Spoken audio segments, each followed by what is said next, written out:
Hey guys, LJ back on the scene,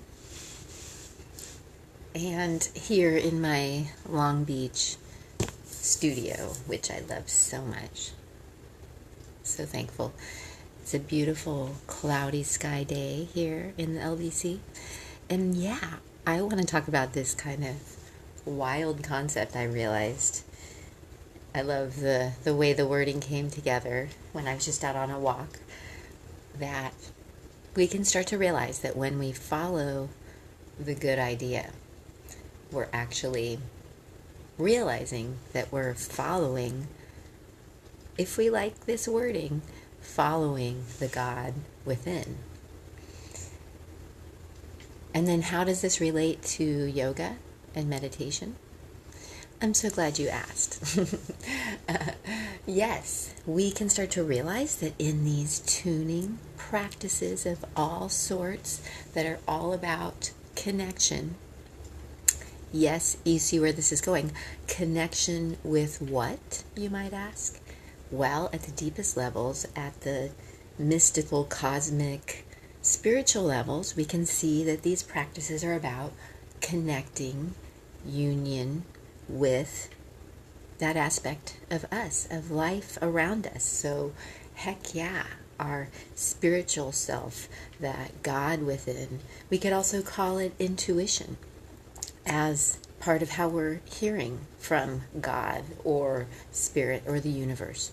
And also, for sure, yes, about connecting to an infinite part of us and maybe an infinite wisdom around us. So, definitely opening to channeling those great ideas, those divine projects, and tapping into, I like to get into this idea, maybe you do too, our unique passions, which usually have a lot to do with our unique purpose, and starting to learn to listen more within for what that is.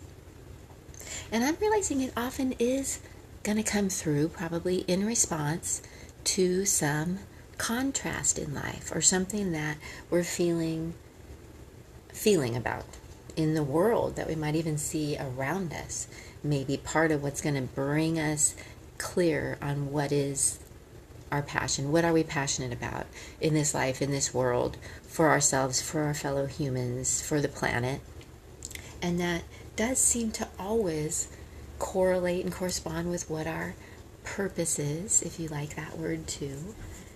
And so we can definitely see that we're using these practices of union to do that, to reconnect with that, and to reconnect so that we can do that, so that we can listen for our passions, tap in more to what is important to us, and start to listen for, be open to the brilliant ideas, the solutions, the answers, the remedies, the next steps in any realm of our lives. So that's where it becomes awesome also to be open to this idea that we're opening and becoming more receptive to, whether we see it just as like a higher, wiser part of us, or ourself, or our spirit, or our soul, or our heart, or our true self, and or spirit around us, right? The universe, God, Jesus, Buddha, your ancestors, your angels, your non-physical team of support. And maybe you like to consider a combination of all of those, but definitely we can start to see that our yoga, our meditation can be about these things. So not just letting go of the stress, not just relaxing, not just finding inner peace. Those things are all great, but also starting to tune in, tap into that part of us and those good ideas that are coming through, that are part of, linked to, an expression of that God within, if you like that idea. Like if we're all children of God, children of the universe, with this energy coming through, these ideas coming through in a thing we might call creativity, right? So yeah, this is how we can start to see that yoga and meditation are here not only, oh yeah, they can help creativity, but maybe that's what they're built for. So not just about calming ourselves down or letting stuff go, or healing.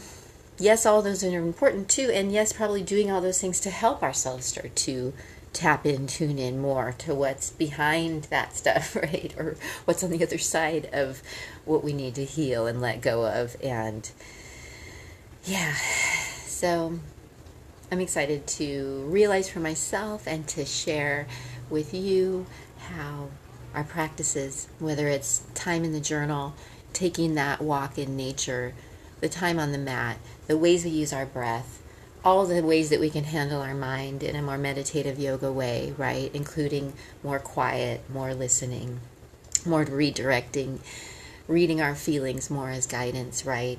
And letting ourselves feel the stuff to free it. And then, remembering that it's all energy, right? So we do all these things, but at the heart of it, we can see that we're tapping in, tuning in to that God within, if you like that language. And heck yeah, right there are those good ideas. And that we could see even becomes like how we can flow life, and like a very cool way to describe a yoga lifestyle, right? A more connected lifestyle involves this, right? Tapping into those good ideas, those God ideas, and doing them. And our practices sustaining us so that we can keep in action like that and keep tuned in like that for the next good idea or next good step. So it's exciting and fun and playful and expansive and cosmic, and yeah, this is what our yoga can be about.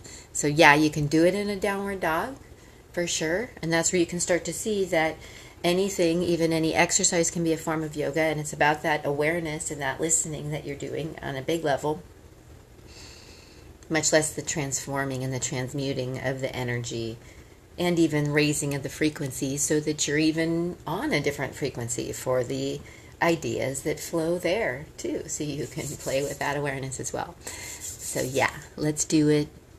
Creativity, flow, intuition, and the good ideas as the God within. Yeah, and this, my loves, is yoga. Thanks for listening. See you tomorrow. Namaste.